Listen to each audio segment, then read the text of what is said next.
ભાવનગર જિલ્લાના બગદાણા ધામમાં ભાવ ભક્તિ અને ઉમંગ સાથે બજરંગદાસ બાપાની ઉજવણી કરવામાં આવી। તો આ સાથે બજરંગદાસ બાપાની પુણ્યતિથિની ઉજવણી થઈ। ગોહિલવાડ સહિત સમગ્ર સૌરાષ્ટ્ર જ નહીં, પૂરા દેશ અને બહાર ભાવિક સેવકોની આરાધ્ય શ્રી સંત શ્રી બજરંગદાસ બાપાની પુણ્યતિથિની ભારે ભાવ ભક્તિ સાથે ઉજવણી થઈ છે।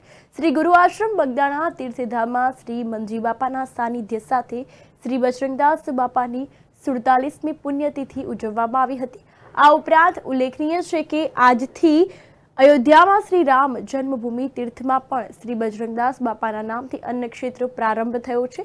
શ્રી ગુરુ આશ્રમમાં વહેલી સવારે મંગળા આરતી, ધ્વજા પૂજન, ધ્વજારોહણ, ગુરુપૂજન, રાજભોગ આરતી સાથે ભવ્ય નગરયાત્રા યોજાઈ હતી। બાપા સીતારામ નાદ સાથે આસપાસના પંથક ઉપરાંત રાજ્ય અને રાજ્યના બહારથી ભાવિક સેવકો મોટી સંખ્યામાં ઉમટી પડ્યા હતા।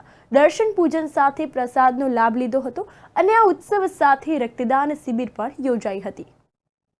પૂજ્ય સદગુરુદેવ શ્રી બજરંગદાસ બાપા શ્રીના ઈષ્ટદેવ પ્રભુ શ્રી રામ અયોધ્યામાં પ્રતિષ્ઠા મહોત્સવ બહુ ધામધૂમથી ઉજવાયો।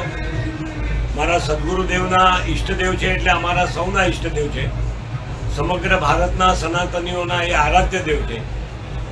અયોધ્યામાં જેવી રીતના બગદાણામાં અન્નક્ષેત્ર ચાલે છે એ રીતે અયોધ્યામાં અન્નક્ષેત્ર આજે પૂજ્ય બાપાશ્રીની 47મી પુણ્યતિથિ નિમિત્તે આજથી એની શરૂઆત થઈ છે।